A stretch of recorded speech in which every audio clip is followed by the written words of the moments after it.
Nastavljamo dalje sa našim jutarnjim programom Dobro jutro Srbijo i stigli su nam naši novi gosti, gospodin Savo Štrbac, predsjednik Dokumentaciono-informativnog centra Veritas. Dobro jutro, želim dobrodošli. Gospodin Svetozar Vujačić, advokat. Dobro jutro. Gospodin Miodrag Linta, predsjednik Saveza Srba iz regiona. Dobro jutro i vama. Dobro jutro. Kako ste? Dobro, hvala vi. Odlično. Vidite, je iznenadilo to što svaki čas na Jelačića placu su demonstracije. Evo, bile su posljednje demonstracije antisrpske pre neki dan. I to je svakodnevno. U Hrvatskoj me više ništa ne iznenađuje. Isterali su Srbe, broj Srba je sveden na minimalnu meru. Ušli su u Europsku uniju, ušli su u NATO, imaju more, imaju turizam, imaju strane investicije i opet su im Srbi najveći problem. Hrvatska je protjerala oko pola miliona Srba od 1991. do 1995. godine. Stalno se govori o Oluji 250.000, još 250.000 je od izbijanja rata ili uoči rata bežao.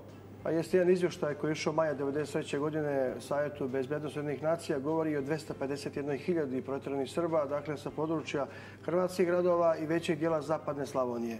Ostalih 250.000 je protjerano u ovim zločinačkim hrvatskim operacijama. Najveća Oluja, zatim Bljesak, Miljevački plato, Maslenica. Šta je suština priče? U hrvatskom društvu nema, nažalost, spremnosti 27 godina od dolaska HDZ-a na vlast da se suoči sa ustaškom, sa nacifašističkom prošlošću. Imali smo jedno zatišje od 2001. 2. 3. godine kada Hrvatska ulazi u proces evropskih integracija. To je negdje 10 godina bilo prividno zatišje. Dok su bili pod evropskim nadzorom. Ali najviše za Srbiju radio Sanader. Više nego... On je uradio nekoliko simboličnih poteza, uradio neke manje stvari, ali suštinski problemi nisu riješeni. Od 50.000 dospjelih neisplaćenih penzija, preko 40.000 otetih stanarskih prava, 800.000 katastarskih čestica poljoprivrednog zemljišta koje je oteto, desetine hiljada ljudi koji imaju problema sa radnim stažom, zatim 1000 ljudi imaju problema sa deviznom štednjom. Dakle, problemi su ogromni, u Hrvatskoj nema političke volje da se ti problemi rješavaju. Ono što je indikativno, 1. jula 2013. Hrvatska ulazi u Europsku uniju, a 2. septembra 2013. kreće razbijanje dvojezičnih tabli u Vukovaru, kreće otvorni proces rehabilitacije ustaštva i to se širi na čitavo krajiško područje. Da li su te ćirilične table bile uslov za evropske integracije Hrvatske? Jedan od uslova da Hrvatska otvori pregovore s Europskom unijom bilo je donošenje Ustavnog zakona o pravima nacionalnih manjina. Znači, prava Srba i hapšenje Gotovine su bili uslovi da Hrvatska uđe u Evropsku uniju. Jeste, naravno, jedan od uslova je bilo naravno i suđenje anti-Gotovini. Jedan od uslova je bilo i ti poznati artiljerijski dnevnici koje je Hrvatska trebala dostaviti Haškom tribunalu. Sve je to u međuvremenu bilo zaboravljeno. Ona ih nikad nije dostavila jer je međuvremenu ušao u Evropsku uniju i zbog nedostatka tih dnevnika Gotovina i Čermak i Marka su i oslobođeni. Jer nije se bilo šta je prekomerna upotreba sile, šta je i na osnovu tog formalnog razloga Gotovina i drugi su oslobođeni. Pa ima tu još jedna stvar. Optužnicom Haškog tribunala nije obuhvaćeno čitavo područje Sjeverne Dalmacije, Like, Banije, Korduna. Od 17 opština obuhvaćeno je samo 5 opština. Zašto? 4 sjeverno-dalmatinske i lička opština Gračac, a od oko 2000 srpskih žrtava u Oluji obuhvaćeno je oko 150. Dakle, tužilaštvo Haškog tribunala nije u cjelini tretiralo zločinačku akciju Oluja, nego samo dijelom žrtve i dijelom teritoriji, što je pokazivalo da nema stvarne volje da se Haški tribunal pozabavi zločinima nad srpskim civilima, srbljenicima. Zašto? Upravo u gospodinovom listu zadnjem kažu da sam ja to kriv, što nije obuhvaćeno cijelo područje Krajine koje je bilo obuhvaćeno Olujom. Zašto? Si ti kriv? Zato što sam sarađivao sa Haškim tribunalom, što sam im dostavljao dokumentaciju. A šta smo radili? Dostavili smo im normalno svu dokumentaciju koju smo prikupili i o stradalima za cijelo područje, ne samo za ovih što je na kraju. 2 puta je sužavana ta optužnica, znate. Dostavili smo popis poginulih, dokumentaciju o uništenim kućama, imovinom. Veritasa neko dostavljao dokumentaciju? Nije niko u to vreme. Hrvatskoj nije bilo u interesu. Srpske vlasti su dostavljale sve što je upotrebljeno protiv raznih naših generala, predsjednika. Dakle, Hrvatska nije protiv sebe. Hrvatska nije htjela protiv sebe. Dostavljala je Kandićka. Ali govorimo o hrvatskim vlastima koje nisu dostavile ništa protiv sebe. Srbija nije mogla tada jer je imala svojih mnogo problema. Haškom tužilaštvu, jer sam ja s njima počeo sarađivati još dok je bila Krajina u Kninu, vezano i za Bljesak, i predao sam im još u januaru 1995. godine dokumentaciju o stradanju Srba u prethodnim onim akcijama koji su prethodili i Bljesku i Oluji. I to je bilo mimo i protiv volje krajiške vlade i institucija u Krajini, jer većina je tad Srba, vi se toga dobro sjećate, i ovdje u Beogradu.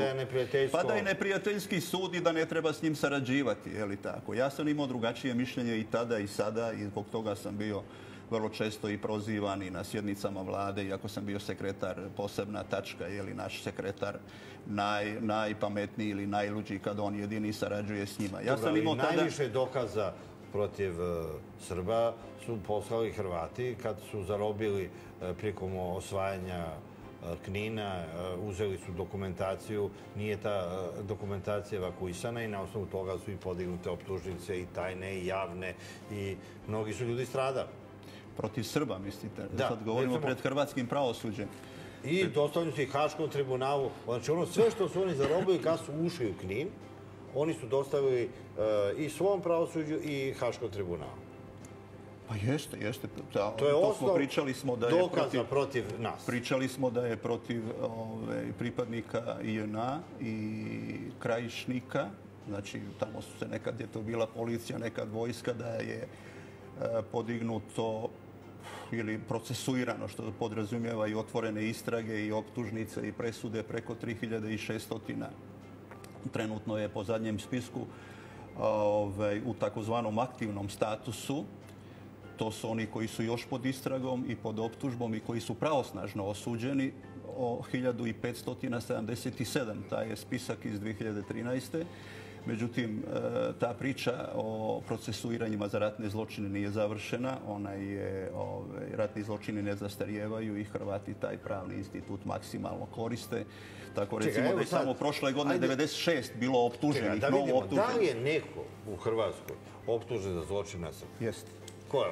Da vidimo, da budemo pred... Pa jeste, kažemo, evo, nije niko. Jeste. Glavaš je pušten, najavio se neka nova optužnica. Šta je? Merčep je oslobođen jer je umno poremećen. Nije. Merčep je, sada mu je nedavno, prije 10-15 dana. Ali bilo je kao da on psihički ne može da prati suđenje i da nije... Merčepu je bila izrečena prvostepena presuda na 5 godina, sad mu je Vrhovni sud povećao, čini mi se, na 7,5, 5,5 pa na 7,5. Da je Srbi Merčep ili Glavaš, dobili bi doživotan. Pred bilo kojim su. Ni Glavašu još priča nije završena, samo su poništene od strane Ustavnog suda prvostepena i drugostepena presuda i sad se očekuje suđenje. Evo, tražili su... Kako suđenje kad je Glavaš ključni čovjek Plenkovića za većinu u HDZ-u protiv frakcija koji su protiv njega? Kako će biti suđenje, vidjet ćemo. Samo da vam kažem, ono što je završeno pravosnažno do sada, to je recimo Lora 1, to je Gospić 1991. i Medački džep. To su pravosnažno osuđeni. Za porodicu Zec niko nije osuđen. To je monstruozan zločin. Pa to se sad Merčepu pripisuje u ovoj zadnjoj presudi o suđenju. Jesu to Merčepovci koji su čak i priznali to, pa je posle nije bio advokata, pa je to svedočenje negirano. Ja bih samo kratko rekao, imamo tih nekoliko presuda, recimo presuda za Merčepa jeste vezano za zločine njega, njegovih pripadnika njegove jedinice na Zagrebačkoj velesajmu i Pakračkoj poljani. Ali Merčep uopšte nije suđen za stravične zločine u Vukovaru.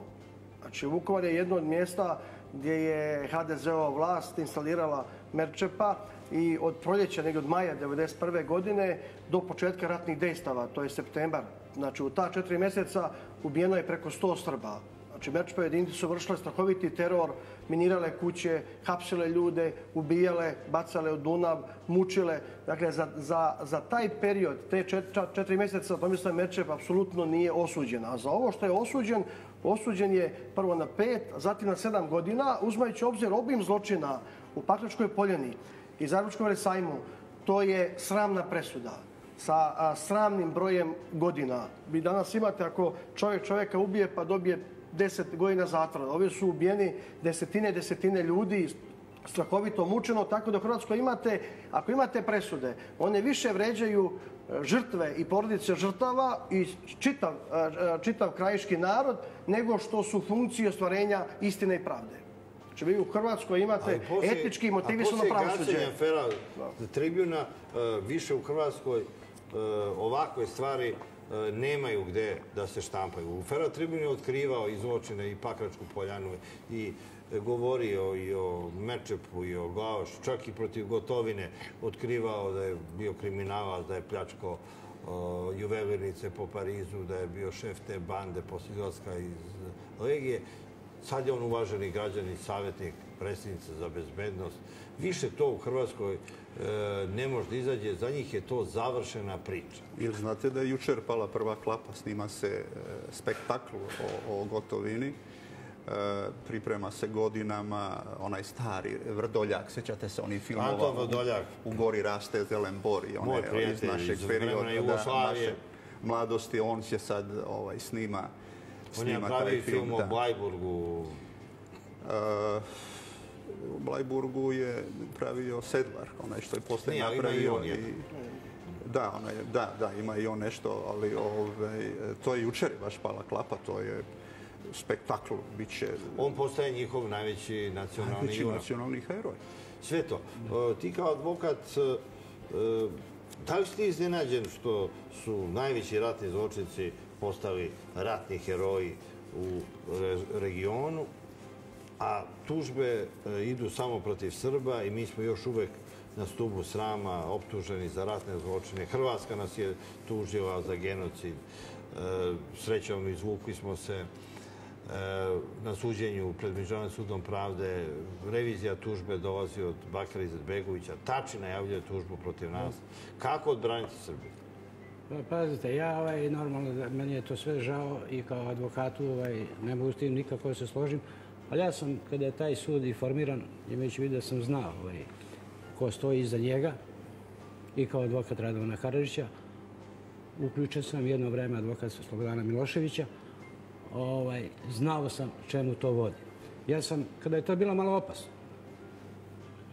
zbog vređanja suda, ja sam pre 10 godina rekao da je to u pravnom smislu nakaza, sudska nakaza, u pravnom smislu. Jeste, ali kada smo mi dobili 1000 godina robije, mi smo onda rekli zašto nismo na vreme sarađivali. I to je pre svega... Mi sami nismo slali dokaze protiv raznih ljudi. To je pre svega selektivan sud, ofrljen da se sudi isključivo srpskom narodu. Ali ne možemo da budemo kalimero, moramo da u svemu tome učestvujemo. Mi nemamo drugih, nemamo bolji, nemamo drugi, ne možemo ga mi Srbi, kako bih rekao, uništiti, ne možemo ga staviti van snage. Samo da, mislim, ljudi znaju, taj sud u svetu ima 2 sistema pravosuda. Evropski i anglosaksonski. Tu se sudi na anglosaksonskom. Oni ne sude ni po jednom, ni po drugom sistemu, ni po jednom, ni po drugim zakonima međunarodnim. Oni imaju svoj pravilnik i imaju svoj statut. I po tom pravilniku i tom po statutu sude. Nijedan sud u svetu ne sudi po statutu, nego sudi po zakonu, je li tako? Zašto njima treba statut i pravilnik? Da bi ga od slučaja do slučaja menjali. Pa za Radovana Karadžića važi bis 6, primjera radi, za Miloševića bis 12, jer bis 6 kod njih ne može da prođe, kad je Milošević u pitanju i tako dalje i tako dalje. Uostalom, broj presuda Haškog tribunala u 90% Srba i 10% Hrvata, Bošnjaka, najbolje sve govori. Evo uzimo samo, recimo, ovog nesrećnog Haradine. Tu je sve rađeno sinhronizovano. Njemu nije htjelo da se presudi, dok svi svedoci koji su njega teretili nisu pobijeni, nestali. 20 ljudi je tu nestalo, ubijeno u saobraćajnim nesrećama i tako dalje i tako dalje. Kada su oni nestali... Čak su neki Srbi optuženi da su provali ko su zaštićeni svedoci i da su pomogli njihovu likvidaciju. Neki su krili dokumente ovde u srpskim vlastima protiv Haradina, nisu poslali. Bilo je tu svega. I kada su ti svedoci pobijeni, nestali i tako dalje, znači sklonjeni, onda je taj sud zasedao i Haradina je oslobodio usled nedostatka dokaza. Pa se kakva ironija, kakva sprdnja sa srpskim narodom, je li tako? Ali recimo, čudne su presude suda. Naprimjer, na suđenju u Karadžiću i u presudi Slobodan Milošević je posthumno oslobođen odgovornosti za zločine u Bosni. A optužen je bio za genocid, na čelu je bio tog zločinačkog udruženja u ranim procesima, a on je oslobođen. Hoćete vam ja kažem u 3 rečenice, pošto sam tu bio uključen, kažem vam, u početku, sa Slobodanom Miloševićem. Slobodan Milošević je u Haškom tribunalu ubijen. Ja imam dokaz o tome. Razumete? On je veče pre suđenja, pre svedočenja Momira Bulatovića, koji je trebao bude ključni svedok, koji je došao sa 3 kofera kod dokumenta, koji su vodili kao Momir Bulatović je štampao knjigu, to je ono što je hteo da kaže. Slobodanu Miloševiću su merili pritisak. On ima 180 sa 120.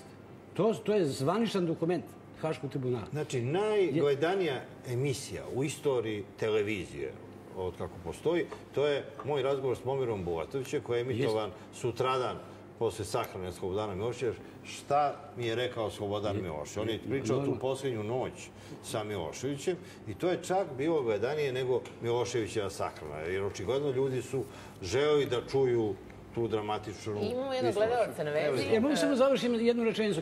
Momir Bulatović je sve znao. On je bio predsjednik Jugoslavije u to vreme. On je učestvovao u tim razgovorima. U svim razgovorima. I donao je dokumenta. I šta su oni radili? To je odgovorno tvrdim, to sam ja rekao. Kad je Milošević ubijen. Oni su njemu dali lek te noći rimfopicin. To je internacionalni naziv, kao pensilin. Možete na internet da uđete pa da vidite. Taj rimfopicin služi za povećanje krvnog pritiska, koji ima mali krvni pritisak. Postoje čovjeku koji ima izuzetno veliki pritisak. Oni daju rimfopicin da mu povećaju. I Slobodan Milošević je te noći pukao ko balon. Njemu se pritisak... Prema tome, to je sudsko ubistvo. To je jedini u to vreme. Osim mene je govorio profesor Kosta Čavušin. Evo da čujemo ovo gledati. Dobro jutro vam želim. Dobro jutro, poštovanje, izvolite. Želio bi da pozdravim vas, vaše goste, gospodina Lintu, Štrbca, advokata, Marića i vas, Irena. Hvala najljepše. Htio bih da im postavim pitanje. Ja sam iz Krajine, otkud su i ova dvojica, Linta i Štrbac. Prošli smo pakao. Moj sin je vozio traktor od 10 godina. Spavali smo na patusu ovde. Nismo imali ništa jesti. Bio sam najbolji varioc u Hrvatskoj. Napravio sam Sava centar, 2/3. Hajdukov stadion, 78. Sava centar, 79. Kongresnu dvoranu, dom sindikata. Ovde, kad smo došli, kad gledam sada ove migrante, nemam ništa protiv njih. Oni imaju krevete, hranu koju oni jedu, a mi smo jeli što jedu svinje. Mnogo mi je... Dosta mi je teško, da. Potpuno ste u pravu, pa očigledno da su bolje dočekane izbjeglice iz Afganistana, iz Sirije, iz Iraka, iz Pakistana, nego Srbi iz Hrvatske. To je potresno bilo kad im je zabranjen ulazak u Beograd, kad niko nije vodio računa, oni su bili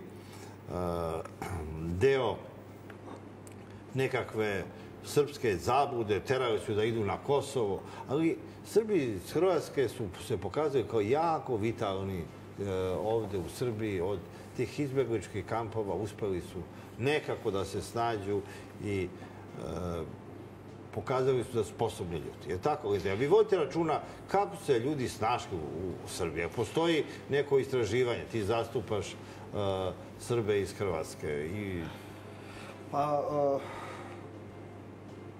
moj zemljak je u velikoj mjeri u pravu.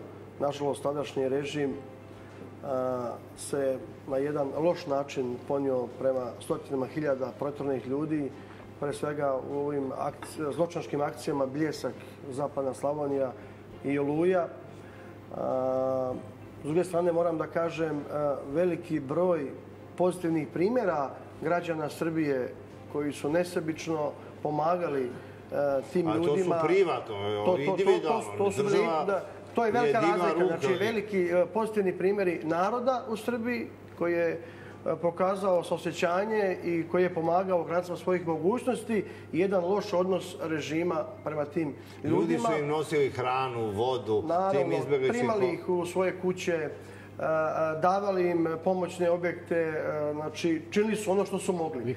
Ono što smo mi, što je svako razumno očekivao, kad je taj narod protjeran, kad je ostao bez igdje ičega, da država jednim ozbiljnim državnim programom pomogne pre svega ključni problem tih ljudi, to je bilo stambeno rješavanje. Država je trebala da svim tim ljudima pomogne, da im da povoljan kredit, 15-20 hiljada maraka, da izgrade kuće. Ti ljudi bi sve to vratili u narednih 15-20 godina, vraćajući svaki mjesec 100, 150, 200 maraka. Toliko je napuštenih kuća u Srbiji. Ja čak govorim, znači ne da se da besplatno, da se samo država rekla... Besplatno su mogli da im da. Mogli su dati, ali čak su ljudi očekivali... Zašto da ljudi žive u izbjegličkim kampovima, kad su tolike kuće prazne, imanja, Srbija je pustinja i mogli su da žive gde god hoće. Slažem se. Čak su ljudi očekivali, ne trebate nam dati besplatno, dajte nam 20.000 maraka da kupimo kuće, da sagradimo kuće, mi ćemo to vratiti. Umjesto što plaćamo mjesečnu kiriju svaki mjesec 200-300 maraka, mi ćemo svoje državi vratiti. Ne tražimo ništa besplatno.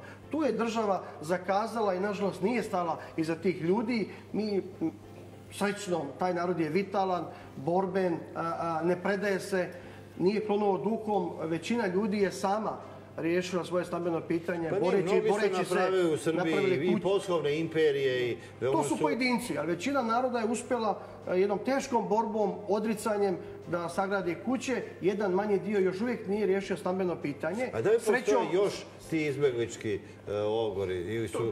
To se svelo na veoma mali broj. Postoji još uvijek? Ali to će u narednih godinu, 2 dana biti sve zatvoreno. Ono što je važno, što sada već 2 godine se realizuje regionalni stambeni program na kojima rade 4 države regiona, Srbija, Hrvatska, Bosna i Hercegovina, Crna Gora. Glavni cilj je riješiti preostala stambena pitanja izbjeglice koji su dalje podstanari ili žive u lošim uslovima. 4 su modela: izgradnja stanova, kupovina seoskih imanja za oni koji nemaju ništa, oni koji imaju kuće koje nisu završene, dobivaju pakete građevinskog materijala i konačno oni koji imaju parcele dobivaju montažne kuće. Pa prema podacima UNHCR-a koji je uradio 2 istraživanja, prema tom posljednjem istraživanju zvanično se vratilo oko 133.000 srpskih izbjeglica, prognanika. Međutim, to istraživanje je pokazalo, Hrvatska govori o 133.000, istraživanje je pokazalo da je realno se vratilo 38%, oko 50.000, oko 60.000 se ponovo vratilo iz Hrvatske u Srbiju, Republiku Srpsku, jer nije bilo uslova za život.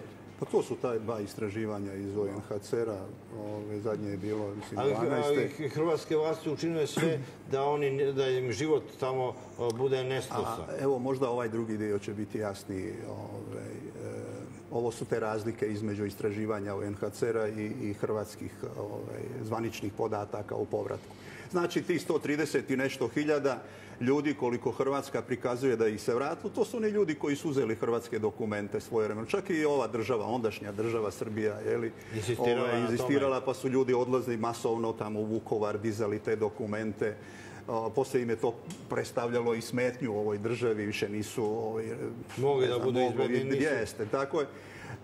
Ali od 2002. godine Hrvatski državni statistički zavod na godišnjem nivou izbacuje podatke o takozvanim migracijama prema svim državama u svijetu, pa tako i prema Srbiji.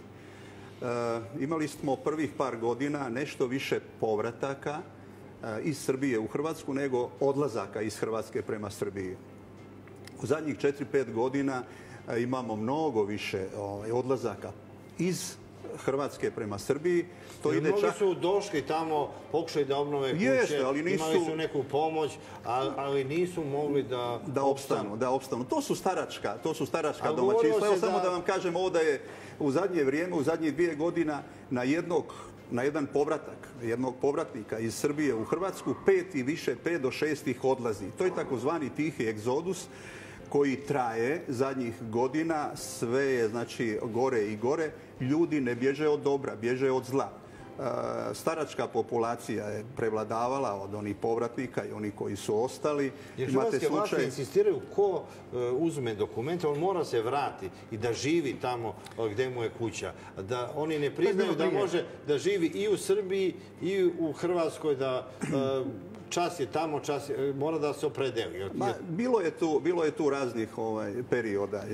Bilo je perioda kad recimo obnove vam kuću i ako se ne vratite u roku od mjesec dana od kad vas oni pozovu. Oduzmu kuću. Ne da oduzmu, više ta njih kuća ne interesuje. Oni traže povrat sredstava uloženih. I onda recimo bilo je mnogo slučajeva, baš zapadna Slavonija, gdje je čovjek prodao tu kuću, obnovljena kuća, prodao je za recimo 100.000 kuna, a država od njega traži 350.000 kuna tužbom preko suda, jer to je cijena izgradnje, a oni su mogli da prodaju tamo u nekoj pustari, tako, kuću za 1/3 te cijene koliko je cijena koštanja. Imamo još jedno pitanje naših gledalaca. Dobro jutro. Lepotice, jesam u programu? Jeste, u programu ste, dobro jutro. Dobro jutro. Pozdravljam te Vi pozdravite Lepotice, je li tako? Vi nećete ove tužne priče, vi više volite Lepotice.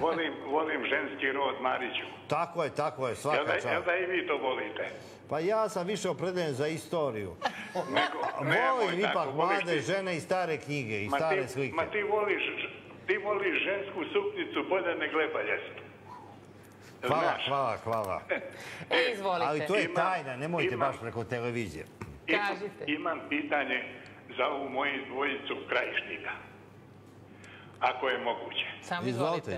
Ja sam rodom iz zapadne Slavonije. Trenutno živim u Barandi. Ja sam Stevo Crnobrlja.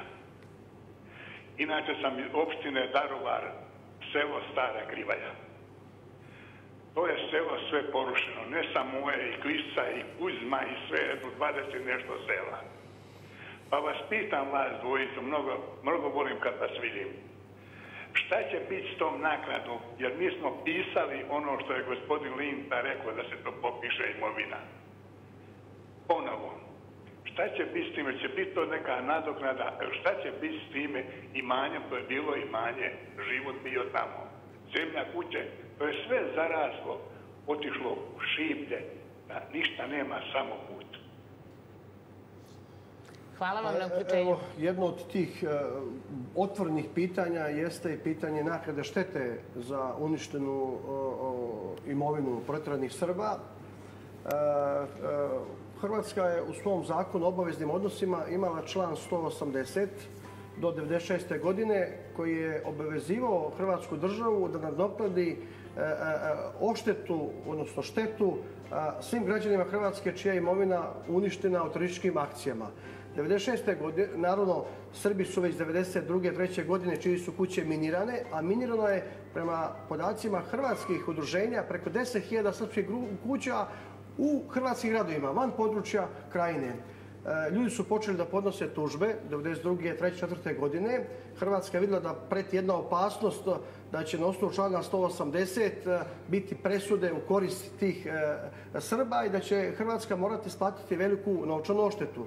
1996. godine na inicijativu Vladimira Šeksa Hrvatski sabor je ukinuo taj član 180 i od tada ne postoji pravna mogućnost da Srbi dobiju naknadu štete za svoju uništenu, miniranu imovinu. Nažalost, neki naši advokati su gurali te nesrećne ljude u sudske postupke, iako je bilo jasno unapred da više nema pravnog osnova da se dobije naknada štete. 1996. godine država je uradila veliki popis imovine. Nažalost, država je tada zakazala. 5 godina trajalo izrada toga izvještaja, urađen je 2001. godine i kad smo očekivali da dosovska vlast, pošto su skinute sankcije, Jugoslavija je bila primjena na velika vrata međunarodnu zajednicu, da dosovska vlast taj izvještaj prevede na engleski jezik i da ga pošalje na 100 adresa u međunarodnoj zajednici, u Ujedinjenim nacijama, Europskoj uniji, Savjetu Evrope, OSCE-u, relevantnim medijima. Taj izvještaj je gurnut u neku fijoku i tamo skuplja prašinu 16 godina. Ti podaci više nisu relevantni. Naš Savez Srba iz regiona je pokrenuo... Nisu relevantni? Kako nisu relevantni? Pa daj, pričaš ovdje već... Samo da završim. Smo mi gosti isto ovdje. Samo da završim. Pa da, ove gluposti. Svako ima pravo da kaže. Zašto nisu relevantni? Kako ne može biti relevantan 96. popis? Sad je relevantan njegov popis što zeza ove ljude da ponovo popisuju. Kada bi država Srbija danas odlučila da taj izvještaj prevede na engleski jezik iz 96. godine... Pa nije problem da što nije prevede na engleski jezik, šta to ima veze sa životom? Da ga pošalje međunarodnim... A koga drži? Šta?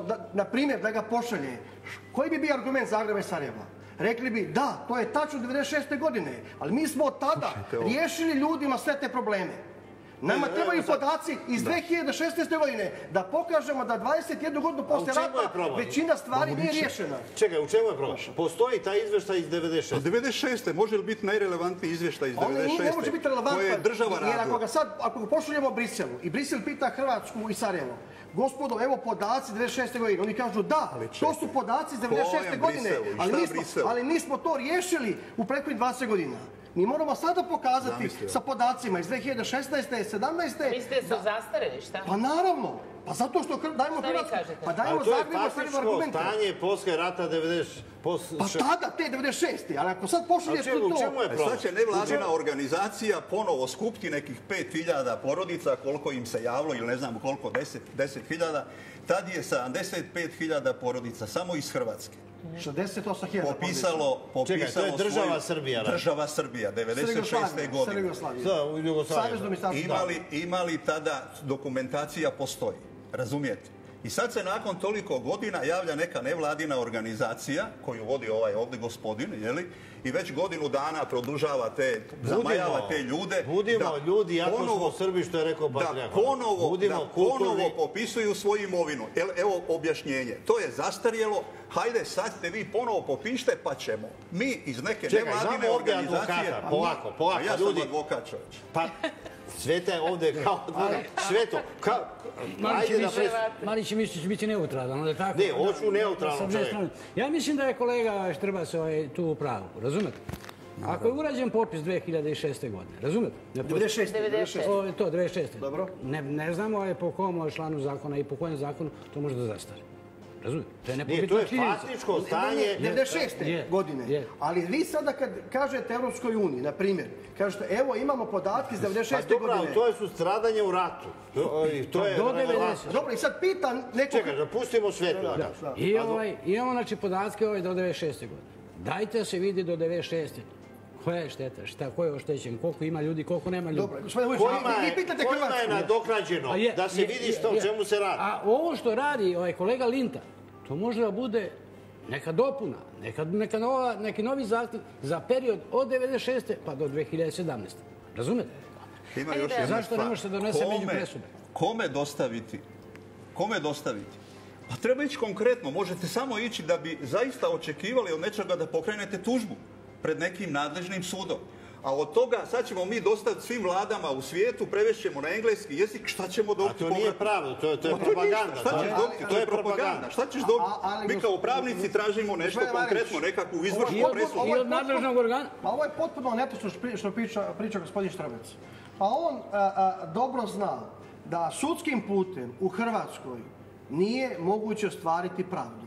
Svaki pojedinac... Kako da ostvarimo ako ne Samo da završim. Znači, sudskim putem nije moguće, jer je Hrvatska napravila takav pravni sistem da vi sudskim putem ne možete ostvariti pravdu. Jedan dio naših ljudi je bio uporan, dao sredstva, prošao je sve sudske stanice u Hrvatskoj, općinski sud, županijski, vrhovni, ustavni i kvalifikovao se da ide na Europski sud za ljudska prava u Strasburu. Ljudi su očekivali da će tamo ostvariti pravdu. Nažalost, ne. Šta je sud u Strasbourgu? Evropski sud za ljudska prava u Strasbourgu stao je na sljedeće stanovište. Pošto je Hrvatska ratifikovala Evropsku konvenciju o ljudskim pravima novembra 1997. u Hrvatskom saboru, Evropski sud je rekao sve tužbe koje stižu iz Hrvatske, a u kojima se tretiraju događaji prije ratifikacije te tužbe, neće se tretirati. Šta će biti ovo sad što on radi? Koja je to akcija osim zezanja? Jedini način je politički put borbe. Pa kakva politička borba? Mi moramo preko suda isterati. Ne može sudom. Pa nas tuže i... Pa ne može sudom. Tužila nas je Hrvatska, tužila nas je Bosna. Još jedan put, evo, Tači će... Ovdje je cilj da mi ovaj izvještaj, mi smo evidentirali preko 10.000 srpskih porodica. Uradit ćemo izvještaj, radimo ga. Prevešćemo ga na engleski jezik. Poslaćemo ga na 700 poslanika. To nije pravo. Slušaj, 700 poslanika. Na 700 poslanika Evropskog parlamenta. Poslaćemo ga članovima Evropske komisije. Koji donose rezolucije protiv Srbije. Poslaćemo se... Pa čekaj, Linta, oni imaju hrvatski predstavnici u Evropskom parlamentu koji svaki čas neku rezoluciju protiv Srbije donose. Gospodine Mariću, od 700 poslanika naćemo 30. Gde su? Koji će posebno govoriti. Pa ne samo iz Hrvatske, pa ima 28 članica. A koliko je doneto rezolucija protiv Srbije? Čekaj, ja se slažem, a da li treba da odustanemo od borbe? Sudskim putem ne možemo. Da li ima šanse da mi dobijemo nešto na sudu? Ne možemo sudom dobiti.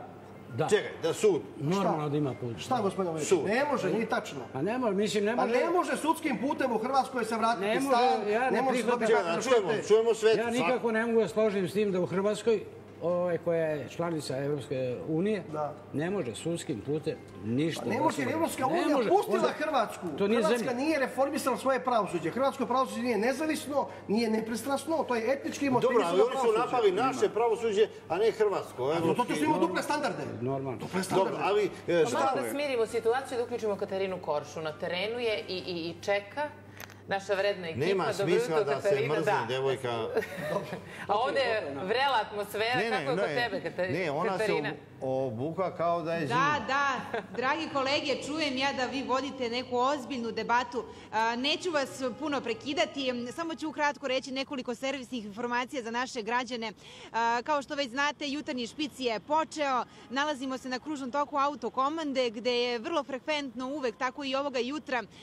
Nema strašnih situacija, nisu veliki zastoji. Ono što je važno i možda najbitnije pomenuti našim sugrađanima, pored standardnih jutarnjih običaja, kako to već ide što se tiče gužve, najveće gužve se nalaze ispred osnovnih škola gde nema parkinga, pa roditelji dovode svoju decu i svi stanu na kratko, sva 4 svetla budu uključena i tako se tu naprave mali zastoji. Nemojte biti nestrpljivi, sačekajte, ipak su to naši najmlađi i oni moraju bezbedno stići u školu. Naravno, kako i u školu, tako i preko pešačkih prelaza vodite računa o brzini u nadi da ćete brže stići, možda skrenete misli, pogled, vodite računa kada naše najmlađe.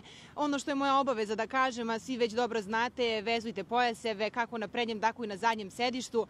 Napolju je jako lepo, s vremena na vreme imamo koji zrak sunca, iako važi ono što kažu da se po jutru dan poznaje, ovo može biti jako lep dan. Zato uživajte i naravno budite uz Happy televiziju.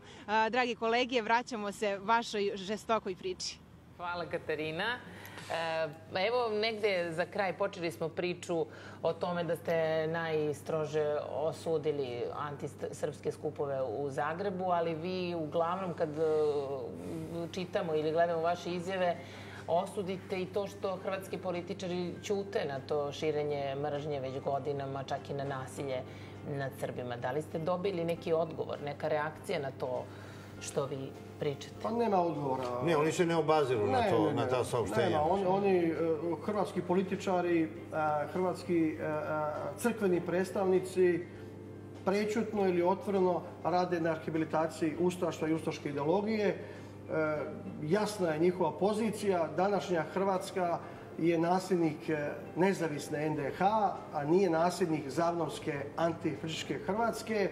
Jasno je da u Hrvatskoj sve više dominira stav da su ustaše borci za hrvatsku slobodu, a ne najveće zlo u istoriji hrvatskog naroda. Partizani su zločinci. Ono što je porazno, to je jedno istraživanje Instituta za društvena Naravno da niko ne odgovara na ovo. Instituta za društvena istraživanja u Zagrebu. Zato što je to nevladina organizacija. Gospodin je i potpredsjednik odbora za Srbe, ne znam kako, iz dijaspore i regiona. I umjesto da idu sa tim ispred tog odbora, ispred Skupštine, ispred jedne države, on ide s ovim saopštenjima ispred neke nevladine organizacije. Mislite da je to pogrešan put? Pa naravno da je pogrešan. I to i ne dolazi nigdje, to se završava u našim medijima. Možda ipak država Srbija je neuporedivo jača u svojim inicijativama i može jače da interveniše. Ne treba ni jedan kanal izuzeti. Ono što je važno reći, završavam, to istraživanje Instituta za društveno istraživanje u Zagrebu pokazuje da 71% učenika završenih srednjih škola u Hrvatskoj smatra da NDH nije bila nacifašistička tvorevina. Dobro, to je politika, to je ideologija, ali sve to. Zašto se ljudi žale? Recimo, dođu kod advokata, nepravda im je naneta, običan čovek. I šta on od tebe traži? Uništena mu imovine i u Hrvatskoj i u Bosni, pokušava nešto. I šta advokat može da mu pomoći? Teško. U ovoj situaciji treba... Čekaj, naši advokati ne mogu da deluju ni u Hrvatskoj, ni u Republici Srpskoj. Ne može čak na Kosovo. Mogu u Republici Srpskoj. Mogu u Republici Srpskoj i mogu u Crnoj Gori. Razumijem, ili s njima imamo sporazum. Ne može, ja recimo ne bi mogao da branim Ivanovića u Kosovskoj Mitrovici. Više ne može? Ne više, nego to već 4-5 godina traje, razumijete? Samo advokati koji su tamo registrovani. A pravo da vam kažem, mislim da advokat neki iz Beograda ništa tu ne može da uradi, razumete? Ili država iza toga Hrvatska stoji, razumete? Njih zdušno podržava Evropska zajednica, kada je to ustaštvo u pitanju po meni. Oni sad podižu spomenik Stepincu. Svaki dan se tamo nešto dešava. Ja pre 5-6 dana su prebili navijače Partizana, je li tako? Nije, mi smo juče pričali, to je paradoks. Da je recimo simbol neke druge Srbije, to je Exit. Kao, to je mondijalizam. I oni su organizatora Exita prebili njegovu porodicu, vidjeli su registracije iz Srbije. Novi Sad, jest. Evo, mislim da kažem samo jednu stvar. Šta je kod nas nesreća, nažalost? Evo kolege Štrbas i Linta. Nesumnjivo je i nesporno je da su to veliki Srbi. Razumete? Kako to? Jesu, to nije sporno uopšte, razumete? Ali vidite da oni imaju nesporazume kako da se dođe. Istog cilja oni imaju, ali kako da se dođe. Ali evo, gospodin Hrvatska kako nije principijelan. On govori kako udruženje Savez Srba iz regiona radi neke aktivnosti. Pa udruženje Veritas od 1993. godine sarađuje sa Haškim tribunalom.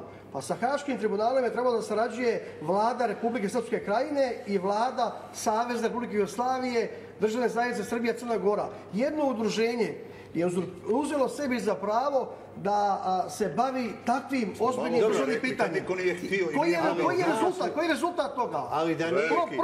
Propast Gotovina, Markač oslobođeni. Razumije što je druga priča. Znači, zamislite, gospodin Štrbac 25-6. godine ilegalno putuje iz Beograda u Banja Luku i sarađuje sa predsjednicima Haškog tribunala u Banja Luci. Pa to treba da radi država. To da radi država, a ne da radi jedno udruženje građana. Ali ovo da nije gospodin Štrbac ovo radio, niko ne bi radio. A koji je rezultat toga? Veliki rezultat. Ali on je neke dokumente dostavio. Ali gospodin Štrbac pristaje da sarađuje sa Haškim tribunalom, dok gospodin Linta u to vrijeme vodi po Beogradu nevladine organizacije, nema ga u Krajini, protiv srpske organizacije i sad mi je ovdje veliki Srbin postao. A u optužnici Haškog tribunala ne tretira se 17 opština, nego 5 i ne 2000 žrtava, nego 150. Linta, dosta, zabranjeni su srpski sukobi, dovoljno nam je neprijatelja u regionu. Sad ćemo mi Srbi, pa mi sad ćemo Srbi jedni drugi da tuži. Pa mi ćemo se tužiti međusobno. A imamo dosta u regionu, svi su protiv nas. Svi su nas tužili, još samo mi. Samo mi sebe da tužimo. Hvala vam na gostovanju. Vreme da čujemo najvažnije vesti iz zemlje i sveta, a mislim da ćete i vi biti u toku dana u vestima kod nas sigurno i ova priča koja se vodila. Jelena Radulović, dobro jutro.